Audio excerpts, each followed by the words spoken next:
মাননীয় প্রধানমন্ত্রী, আসসালামু আলাইকুম। এখানে বিডিআরে বিদ্রোহ হয়েছে। আমি আছি দরবার হলে, আমার অফিসারদের সহ আমাদেরকে ঘেরাও করে গুলি করছে ওরা। আমাদের অস্ত্র নাই, এই জন্য আমরা জবাব দিতে পারছি না। অলরেডি র্যাব মুভ করছে, সেনাবাহিনীও মুভ করবে। আপনি যত দ্রুত পাঠাবেন তত তাড়াতাড়ি পরিস্থিতি আমরা সামাল দিতে পারবো। যাচ্ছে, আমি দেখি হেলিকপ্টার পাঠাচ্ছে।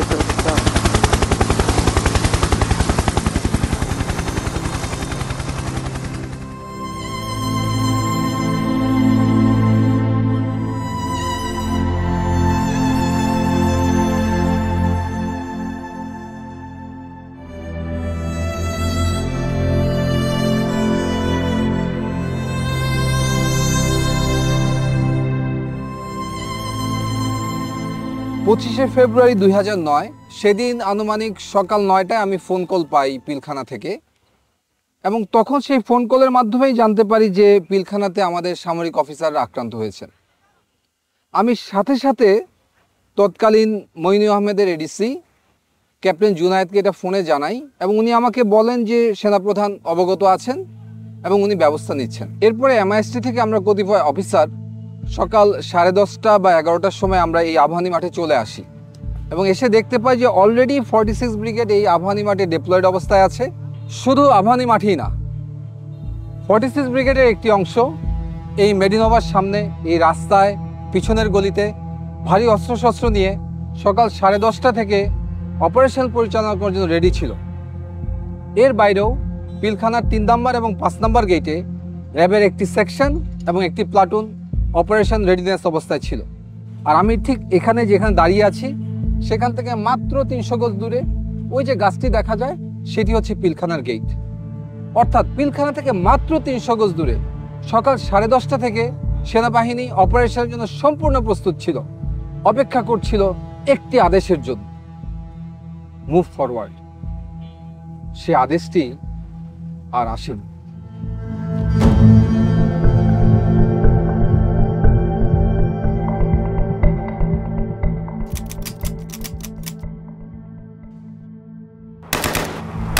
আমাদের কাছে সর্বোচ্চ অস্ত্রটাই ছিল হচ্ছে 12 বোরের শর্টগানগুলো। তো সেই হিসেবে আমরা শর্টগান ফায়ার করে আমরা গেটের দিকে এগিয়ে যেতে থাকি, এবং একটু পরেই আমরা নিউ মার্কেট গেটটা দখল করি। র্যাবের তৎকালীন এডিজি ছিলেন হচ্ছে কর্নেল রেজানুর খান।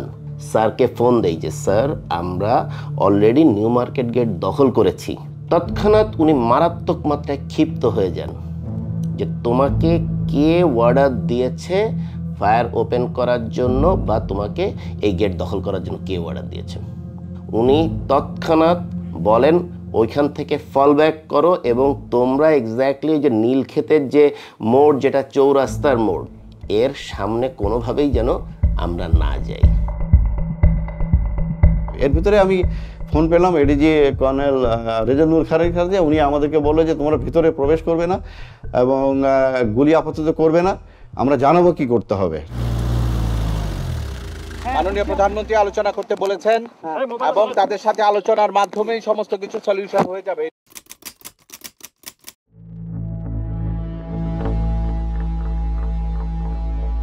আনুমানিক বেলা 12টার দিকে আমরা দেখতে পাই 3-4 জন লোক সাদা পতাকা হাতে নিয়ে পিলখানার দিকে এগিয়ে যাচ্ছে, এবং তারা যখন পিলখানার দিকে অ্যাপ্রোচ করলেন হঠাৎ করে আচানকভাবে গুলি বন্ধ হয়ে গেল। আমরা খুব অবাক হয়ে তাকিয়ে দেখছিলাম যে এ ধরনের হঠাৎ করে কারা এরা। পরবর্তীতে জানতে পারি তারা ছিল আওয়ামী লীগের 4 জন সংসদ সদস্য, মির্জা আজম, জাহাঙ্গীর কবির নানক, ওয়ারেস হোসেন বেলায়েত এবং মাহবুবা রাগিনী। আমার বাবা যখন কল দেয়, আমি তখন কলটা আমি রিসিভ করেছিলাম আর কি। তো আমি কলটা রিসিভ করার পর আমার বাবা বলে যে আমার মাকে যেন আমি ফোনটা দিই। এইটাই আমার বাবার লাস্ট।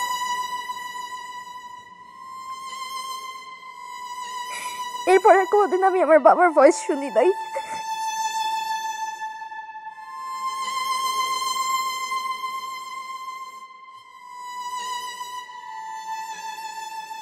বাংলাদেশের প্রত্যেকটা চ্যানেল তৎকালীন প্রচার করছিল যে জেনারেল শাকিল জীবিত আছেন। শুধু একমাত্র দেখি এনডিটিভি বা ইন্ডিয়ান একটা চ্যানেল প্রচার করলেন সকাল সকাল যে general Shakil has been assassinated. কোনো সন্তান তো এই সংবাদ বিশ্বাস করতে যাবে না। এত তাড়াতাড়ি সব কিছু হচ্ছিল, কেউ কিছু বলছিল না। আঙ্কেল আন্টিরা ছিল, বলতাম যে আমি বাসায় যাব, ওটার কোনো উত্তর ছিল না। হলে আব্বু আমার সাথে কথা বলবো, কেউ উত্তর দিচ্ছিল না আমাদের।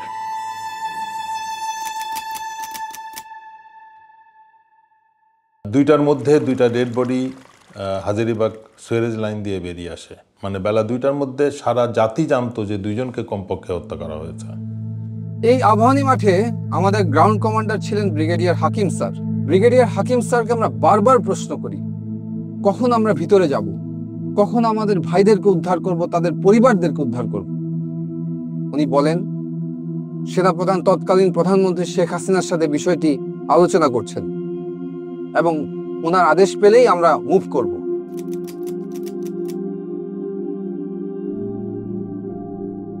সেই পরিস্থিতিতে আমরা দেখলাম 3টার সময় প্রধানমন্ত্রীর সাথে কিলার 14 জন কিলার মিটিং করে এবং যমুনাতে তারা যায়। যে বিষয়টা আমাদেরকে অবাক করে, কোনো ইন্টেলিজেন্স এজেন্সি বা সরকারি সংস্থা, প্রাইম মিনিস্টারের অফিসিয়াল রেসিডেন্স, SSF, কেউই আমাদেরকে ওই 14 জনের নাম বা ছবি দেয় না। হঠাৎ করে দেখলাম যে একটা টিম সাহারা খাতুনের নেতৃত্বে আইজিপি এবং আরও 2-1জনকে সাথে করে ভেতরে প্রবেশ করলো 25 তারিখে রাত্রেই। পরে সাহারা খাতুন যখন আসে আমরা ওনার গলার আওয়াজ পাই এবং আমরা মনে করি যে মেবি ফাইনালি উনি আসাতে হয়তো কোনো একটা মিটিগেশন হবে বা কোনো কিছু হবে। কিন্তু দেখলাম যে 10 মিনিট সাহারা খাতুন মানে কি বক্তৃতা দিলেন টিভি ক্যামেরার সামনে দিয়ে, উনি চলে গেলেন। আমরা লক্ষ্য করলাম যে উনি যখন বের হয়ে আসছে যে শুধুমাত্র ক্যাপ্টেন মাজারের ওয়াইফকে নিয়েছে। ক্যাপ্টেন মাজারের ওয়াইফ ছিল আইজিপি নূর মোহাম্মদের মেয়ে, যেহেতু আইজিপি নিজেই ছিলেন ভিতরে। বাকি যে কয়টা ফ্যামিলি উনি এনেছিলেন এরা সবাই ছিল ওই বিদ্রোহীদের ফ্যামিলি, যারা এই ডিএডি বিদ্রোহ করেছে। অন্যান্য সকলের সাথে তাদের পরিবারকে উনি বের করে নিয়ে আসলেন। এভাবে কিন্তু আপনার 25 তারিখ শেষ হয়ে গেল, আমরা কিছু করতে পারলাম না। আমরা সব দাঁড়িয়ে দাঁড়িয়ে একটা, আমি বলবো আমরা তামাশা দেখছিলাম।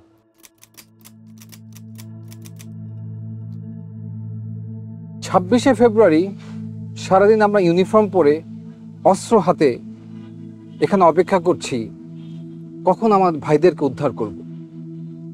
আমরা সারাদিন পিলখানা কর্ডন করেছিলাম, আর সেই কর্ডনের ভিতর, সেই নিরাপত্তা বলয়ের ভিতর খুঁজে খুঁজে আমাদের ভাইদেরকে হত্যা করা হয়েছে। সেনাবাহিনীর military academy training, commando training, এগুলোর কি মূল্য আছে যদি এই সব দুর্যোগ মুহূর্তে, অরাজক মুহূর্তে আমাদের ভাইদেরকে উদ্ধার করতে না পারি? যুদ্ধক্ষেত্রে তাহলে আমরা কি করব? Indecision, waiting for political order, নাকি সেটা হবে মিলিটারি এক্সিকিউশন অর্ডার? সেই প্রশ্নটা আজকে আমি আপনাদের কাছে রাখতে চাই।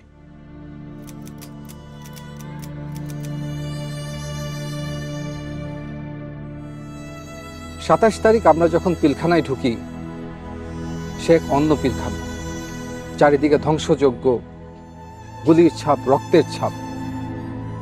আমাদের ভাইগুলোর লাশ আমরা গণকবর ম্যানহোল থেকে উদ্ধার করি।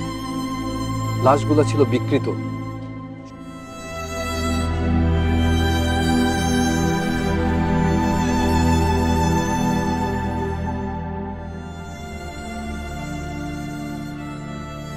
সমস্ত বাড়িঘর ছিল জ্বালানো, পোড়ানো, লুটতরাজের চিহ্ন। কিন্তু একটি বাড়ি ছিল একদম অক্ষত। সেটি ছিল 44 রাইফেল ব্যাটালিয়নের অধিনায়ক লেফটেন্যান্ট কর্নেল শামসের বাসা। এই শামসকেই শেখ হাসিনা নিয়ম বহির্ভূতভাবে এসএসএফে তাকে পদোন্নতি দিয়ে কর্নেল পদে নিয়োগ দেওয়া হয়। পরবর্তী তদন্তে দেখা যায় লেফটেন্যান্ট কর্নেল শামস 25 এবং 26 তারিখ দুবার পিলখানা থেকে বের হয়ে যমুনা গিয়েছিল এবং যমুনা থেকে আবার পিলখানাতে এসেছিল। এবং তার একাধিক কল রেকর্ড পাওয়া যায় যেখানে যমুনায় সে কোনো একজন ব্যক্তির সাথে বিদ্রোহ চলাকালীন সময়ে কথা বলেছিল। যেই শামসের বিডিআর ম্যাসাকারের জন্য কোর্ট মার্শাল ফেস করার কথা, তাকে সবকিছু থেকে বিরত রেখে শেখ হাসিনা তাকে পুরস্কৃত করেন এবং আমেরিকাতে ডিফেন্স অ্যাটাচে হিসেবে পলায়নের সুযোগ করে দেন।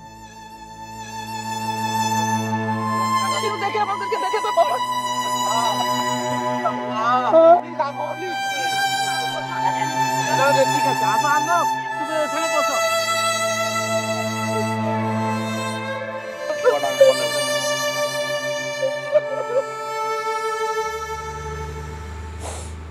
মানে বাবা হারানোটা তো একটা কষ্ট আসলে, কিন্তু এরকম একটা জায়গায় থাকা যেখানে আসলে মানে I can believe I almost died here not too long ago. মানে এখন যে বেঁচে আছি এটাই তো মানে এটাই অনেক অবাক লাগে আর কি।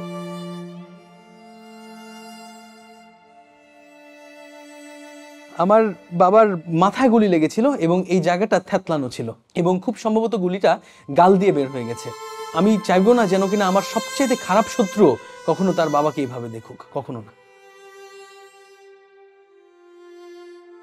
মাঝে মাঝে নিজেকে বলতাম, আল্লাহ এটা একটা দুঃস্বপ্ন, কেন জানি দরজা খুললে মনে হয় বাবা আম্মু চলে আসবে। এই দুঃস্বপ্ন থেকে আর উঠতে পারলাম না। সেদিন সার্চ অ্যান্ড রেস্কিউ টিমে যারা ভিতরে ঢুকেছিল তাদের ভিতরে একজন ছিল ক্যাপ্টেন শাহনাজ। এসএমজিটি সিলিংটা নরমাল সিলিং এর মতো না, একটু টেল ইউ দ্যাট এই সিলিং বাইনোকুলারটা আমরা আরবি তো ব্যবহার করি না, আমার জানার মতে বিদেরও ব্যবহার করে না। তো ওইটাই আমার কাছে ফার্স্ট ইয়ে লাগছে যে এটা বাধা কেন এরকম, আর এই সিলিংটার মধ্যে টাইগার লেখা, কিন্তু ওইটা একটা ordinance issue item, but not from our military. এই কোয়েশ্চেনগুলো তো আসলে মানে এটার পরিষ্কার উত্তর পাওয়া দরকার।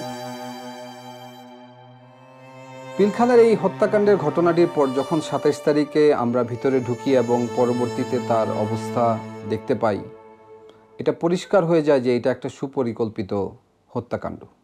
এবং তখন সমগ্র সেনাবাহিনী কিন্তু ক্ষোভে ফুঁসে ওঠে এবং সেই ক্ষোভ দমনের জন্য শেখ হাসিনা একটি দরবার ডাকে মার্চের 1 তারিখে সেনাকুঞ্জে।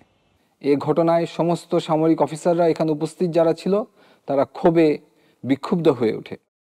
মাননীয় প্রধানমন্ত্রী আপনার সাথে যখন কথা হচ্ছিল মহাপরিচালকের, যদি তখন আপনি সেনাবাহিনী পাঠাতেন, ল্যাব পাঠাতেন, আবার আপনার মন্ত্রীরা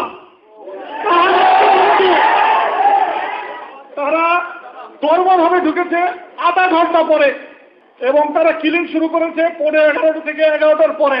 তার আগে কাউকে মানে নাই, কিন্তু যদি র্যাব সেনাবাহিনী এই একজন থেকে এইটুকু যদি 1 ঘন্টার মধ্যে ঢুকতে না পারে, সেই সেনাবাহিনী আমাদের দরকার নাই, দরকার নেই আমাদের। আমরা অসহায়ের মতো ওখানে বসে আছি, সবাইকে বলা হচ্ছে, সবাই আমাকে বলছে আসছে আসছে, কেউ আসলো না। তখন যদি ইচ্ছে আমার সেনাবাহিনী কোথাও আমাদের একটা ট্রেন পাঠাতো, অথবা একটা যদি আমাদের কমান্ডো বাহিনী একটা ল্যাটনও যদি যেত, ওরা পিপিলিকের মতো পাঠিয়ে যেত, কিন্তু কেউ গেল না। অসহায়ের মতো আমার অফিসারগুলো সব মেরে ফেললো, সব মেরে ফেললো।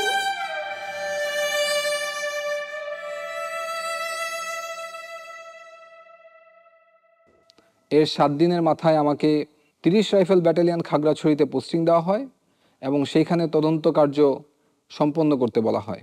আমি যখন তদন্ত শুরু করি এবং তখন দেখতে পাই যে ভারতের বিএসএফ এর বর্ডার পোস্ট থেকে বাংলাদেশের সমস্ত বিওপিগুলোতে উস্কানিমূলক মেসেজ দেওয়া হয়েছে এবং সেই মেসেজের সারমর্ম ছিল যে বাংলাদেশের বিডিআর সৈনিকরা যেন বিদ্রোহ করে, তাদেরকে সেনাবাহিনী হত্যা করতে আসছে এবং তারা যেন অস্ত্র ধরে। এবং দুঃখজনক হলো সত্য যে আমাদের বিডিআরের সৈনিকরা সেই ট্র্যাপে পড়েছিল এবং 26 এবং 27 তারিখে ভারতীয় উস্কানিতে তারা সমস্ত বিওপিগুলোতে বিদ্রোহ করে। তদন্ত শুরু হওয়ার সাথে সাথে আমরা বুঝতে পারি যে এটা কোনো বিদ্রোহ না, এটার সাথে রাজনৈতিক সম্পৃক্ততা আছে, এমনকি সরকার প্রধানও এটার সাথে জড়িত হওয়ার অনেক সিমটম আমরা দেখতে পাচ্ছিলাম। আমার এই অনুসন্ধান রিপোর্ট যখন আমি আমার সেক্টর হেডকোয়ার্টার এবং ঊর্ধ্বতন কর্মকর্তাদেরকে প্রেরণ করি, তার 7 দিনের মাথায় আমার পোস্টিং হয়ে যায়। আমাকে ঢাকায় পিলখানা সদর দপ্তরে তদন্ত কার্যক্রমের সমন্বয় কর্মকর্তা হিসেবে নিয়োগ দেওয়া হয় এবং আমাকে ঢাকায় অনতিবিলম্বে চলে আসতে বলা হয়। সে সময় বাংলাদেশের বেশ কয়েকটি সংস্থা তদন্ত করছিল, তার ভিতরে জাতীয় তদন্তকারী সংস্থা হিসেবে একটি সমন্বিত টিম গঠিত ছিল, সেনাবাহিনীর একটি তদন্ত সংস্থা ছিল, এছাড়াও পুলিশ কর্তৃক ডিবির মনিরুল ইসলাম এবং আবুল কাহার আকন্দ, ওনাদের দুজনের নেতৃত্বে একটি তদন্ত কার্যক্রম সংগঠিত হচ্ছিল। এর বাইরেও পিলখানা হেডকোয়ার্টারে রাইফেল সিকিউরিটি ইউনিট যেটাকে বলে, সেখানে পিলখানার আভ্যন্তরীণ একটি তদন্ত কার্যক্রম চলমান ছিল। তার নেতৃত্ব দিচ্ছিলেন তৎকালীন রাইফেল সিকিউরিটি ইউনিটের সিও লেফটেন্যান্ট কর্নেল আজিজ। এবং আমি খুব অবাক হয়ে লক্ষ্য করি যে র্যাব কর্তৃক সবচেয়ে বেশি তথ্য উপাত্ত সংগ্রহ করা হয়েছিল, কিন্তু কোনো এক অজানা কারণে র্যাবকে সেই তদন্ত থেকে সরিয়ে দেওয়া হয়। এই র্যাবের টিম যারা ছিল, টাস্কফোর্স ইন্টেলিজেন্স টিম যেটা ছিল, ওদের তরফ থেকে কিছু তথ্য আসে এবং ওইগুলো নিয়ে আমরা কাজ শুরু করি। তখন মোটামুটি স্পষ্ট হয়ে যায় যে এটা কোনো বিদ্রোহ না, এটা রীতিমতো পরিকল্পিত হত্যাকাণ্ড। এই হত্যাকাণ্ডের ষড়যন্ত্র 2007 সাল থেকে শুরু হয়েছে। এটা শুধু একদিনের ঘটনা নয়। 2007 সালে সর্বপ্রথম ব্যারিস্টার ফজলুল তাপসের কাছে বিডিআরের একদল সৈনিক যায় এবং সেখান থেকে এর ষড়যন্ত্র শুরু। পরবর্তীতে বিভিন্ন পর্যায়ে ব্যারিস্টার শেখ ফজলুল তাপস, জাহাঙ্গীর কবির নানক, মির্জা আজম, শেখ সেলিম, লেদার লিটন, আওয়ামী লীগ নেতা তোরাব আলী, তারা বিভিন্ন সময় বিডিআর সৈনিকদের সাথে মিটিং করে এবং এই কিভাবে এটা এক্সিকিউশন করা হবে সেই ব্যাপারে তারা পরিকল্পনা করে। শেখ ফজলুল তাপস 2007-08 সালে প্রতি জুম্মার নামাজ উনি বিডিআর মসজিদে পড়তেন এবং নামাজ পরবর্তী সময়ে উনি বিডিআর সৈনিকদের সাথে ঘণ্টাখানেক মিটিং করতেন এবং এই পরিকল্পনার নেতৃত্ব দিতেন সাবেক বিডিআর সদস্য তোরাব আলী এবং তার ছেলে লেদার লিটন। দুজন রাজসাক্ষী ছিলেন, বিডিআর মসজিদের পেশ ইমাম, এছাড়াও বিডিআর একজন সৈনিক। পেশ ইমাম সাহেব উনি সুস্পষ্টভাবে ব্যারিস্টার তাপসের কথা উল্লেখ করেছিলেন এবং আরও কিছু রাজনৈতিক ব্যক্তিবর্গের কথা উল্লেখ করেছিলেন যারা বিভিন্ন সময় বিডিআর মসজিদের ভিতরে মিটিং করতে উনি দেখেছেন, কিছু কিছু কথা তিনি ওভারহিয়ারও করেছেন। পেশ ইমাম সাহেবকে আবুল কাহার আকন ডেকে নিয়ে যায় জিজ্ঞাসাবাদের জন্য এবং পরবর্তীতে উনি জীবিত আর ফিরে আসেননি। আমার আব্বুকে এটা বলা হয় যে আপনার ভারপ্রাপ্ত থেকে আপনাকে পার্মানেন্ট পেশ ইমাম করা হবে। শুধু এই যে স্টেটমেন্টটা লিখিত যেটা সরকার থেকে দেওয়া হয়েছে সেই স্টেটমেন্টটা দিতে বলা হয়েছে। আর আব্বু যে স্টেটমেন্টগুলোতে বলছে মিটিংয়ের কথা, দরবার হলে কাদেরকে চিনছে তাদের কথা, সেগুলো সবগুলো নিয়েই সমস্যা করা হয়েছে, যে চেঞ্জ করতে বলা হয়েছে। 11ই মার্চ আব্বু মারা যায়। আব্বুর পোস্টমর্টেম হয় ঢাকা মেডিকেল কলেজ হসপিটালে। পোস্টমর্টেম হয়, জানাজা হয়, কিন্তু এই পোস্টমর্টেম রিপোর্ট আজও আমরা পাই নাই।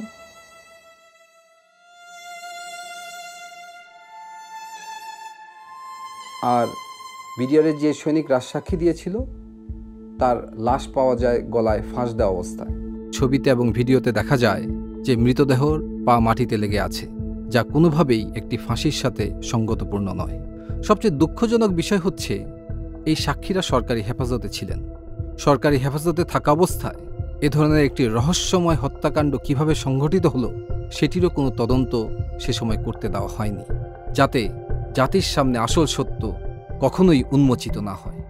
যে 2008 সালের শেষের দিকে বাংলাদেশের সমস্ত ডিএডি এবং 2009 সালের প্রথম দিকে সমস্ত ডিএডি এই ষড়যন্ত্রে সামিল হয়েছিল এবং তারা শেখ ফজলুল তাপস, জাহাঙ্গীর কবির নানকের সাথে 22শে ফেব্রুয়ারি দেখা করেন। এর পূর্বে বিডিআরের একটি গ্রুপ আওয়ামী লীগের শেখ সেলিমের বাসায় দেখা করে, যার নেতৃত্ব দেন ডিএডি হাবিব। কীভাবে লাশ সরানো হবে সে ব্যাপারেও তারা বিস্তারিত আলাপ আলোচনা করেছেন। আর এই সমস্ত কিছু রিপোর্টে আমি সংশ্লিষ্ট করে যখন তৎকালীন প্রধানমন্ত্রী শেখ হাসিনার কাছে উপস্থাপন করা হয়, উনি খুব ক্ষুব্ধ হন এবং ফাইলটি উনি ছুঁড়ে ফেলে দেন। জেনারেল মইনুলকে বলেন, হোয়াট ওয়াজ দ্য অর্ডার? এই ঘটনার পর সভাপতি জেনারেল মইনুল খুব ক্ষুব্ধ হন। উনি আমাকে সরাসরি মনিরুল ইসলাম এবং আবুল কাহার আকন্দের রিপোর্টকে ফলো করতে বলেন এবং আমাকে 5 দিন সময় দেন। আমি 5 দিন পরে সেই একই রিপোর্ট তাকে আমি প্রদান করি। উনি আমাকে দিকে তাকিয়ে জিজ্ঞেস করেন, হোয়াই? আমি শুধু উত্তর দিই, স্যার, আমি আমার ভাইয়ের রক্তের সাথে বেইমানি করতে পারবো। ওই পরিপ্রেক্ষিতে আমি ডিসাইড করি যে না, এই আর অবহেলা গ্রহণযোগ্য হবে না। তখন আমি নোট অফ ডিসেন্ট দেই এবং ডিসএগ্রি করি এবং তাদেরকে কোনো সুযোগ দেই নাই যে আলাদা কোনো পেজ আমি নোট অফ ডিসেন্টে ইনসার্ট করব, সেটা ছিঁড়ে ফেলে দিবে। আমি আমার সিগনেচারের উপরে এক সেন্টেন্সে লিখে দিই যে এই ধরনের রাষ্ট্রীয় গুরুত্বপূর্ণ বিষয়ের তদন্তে অবহেলা গ্রহণযোগ্য নয়।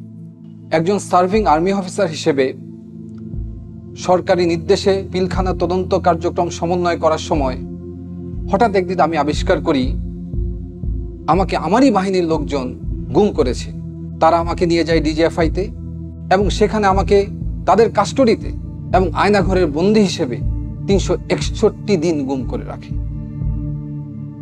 সেখানে আমি আরো বুঝতে পারি আমার মতো আরো অনেক সামরিক অফিসার সেই আয়নাঘরের বন্দী। কি অপরাধ ছিল আমাদের! পিলখানার এই নির্মম হত্যাকাণ্ডের পিছনে যে রাজনৈতিক ব্যক্তিবর্গ ছিল তাদের মুখোশ উন্মোচন করাই ছিল আমার অপরাধ। সত্যকে উদ্ঘাটন করাই কি ছিল আমার অপরাধ? জাতির কাছে আমি আজকে এই একটি প্রশ্ন করে যেতে চাই। আমার বিয়ে ঠিক 10 দিনের মাথায় হঠাৎ তার ফোন বন্ধ, আমরা জানি না সে বেঁচে আছে কিনা। তখন আমার নামে একটি মিথ্যা মামলা সাজানো হয়। আমাকে বলা হয় আমি ব্যারিস্টার ফজলিনুর তাপসের উপর বোমা হামলা ষড়যন্ত্র করেছি। দৈনিক বাংলা ভবনে একটা এসিড কম্প্রেসার ব্লাস্ট হয়ে নিচে একটা গাড়ির গ্লাসের উপরে পড়ে এবং গ্লাসটা ভেঙে যায়। এটাই হচ্ছে মূল ঘটনা ছিল, যেটা তখন সমস্ত টিভির স্ক্রলে প্রথম নিউজ এটাই আসে। পরবর্তীতে একদিন পরে নিউজ টোটাল চেঞ্জ হয়ে যায় যে এখানে একটা বোমা হামলা হয়েছে। তারা আমার সদ্য বিবাহিত স্ত্রীর একটি ভিডিও দেখায়। সেখানে দেখা যায় যে আমার স্ত্রী আমার শাশুড়ি সহ কোন এক জায়গায় যাচ্ছেন এবং তখন এই ভিডিও দেখিয়ে তারা আমাকে একটি সাদা কাগজ দেয়। আমি এর মর্ম বুঝতে পারি। আমি সাদা কাগজে স্বাক্ষর দিয়ে দিই। 9 নভেম্বরে হঠাৎ করে আমাদেরকে বলা হলো যে 5 বছরের জেল। গত বছরই এই মামলার টোটাল ফাইনাল রিপোর্টটা দেয় যে ওইখানে এই ধরনের কোনো ঘটনাই ঘটেনি। হয়তো আমাদের জীবন থেকে 5 বছর চলে যায় শুধুমাত্র এই ধরনের একটা কেসে নিয়ে। যারা যারা এই নৃশংসতম হত্যাকাণ্ডের সত্য বের করতে চেয়েছে, এই সত্যের পিছনে যারা কাজ করেছে, প্রত্যেকটা পরিবারকে নানাভাবে অপমান, নির্যাতন, জুলুম, জেল অথবা গুমের শিকার হতে হয়েছে। এই ঘটনাটা মানে আওয়ামী সরকারকে প্রচণ্ড আত্মবিশ্বাসী করে তুলেছিল। কারণ হচ্ছে তারা বুঝতে পেরেছিল যে বড় একটা অঘটন ঘটিয়েও তারা সেটাকে চাপা দিতে পারবে। মানে তাদের আত্মবিশ্বাসটা বেড়ে গিয়েছিল এবং সাধারণ মানুষের মধ্যে একটা ভয় ঢুকে গিয়েছিল। মানে ধীরে ধীরে যেটা হয়েছিল যে রাষ্ট্রের ইনস্টিটিউশন সব ধ্বংস হয়ে গেছে। একদম প্রত্যেকটা ইনস্টিটিউশন যদি কাজ না করে তাহলে কোনো গণতন্ত্র টিকতে পারে না, কোনো রাষ্ট্র দাঁড়াতে পারে না, কোনো পজিটিভ কিছু দেখা যায় না।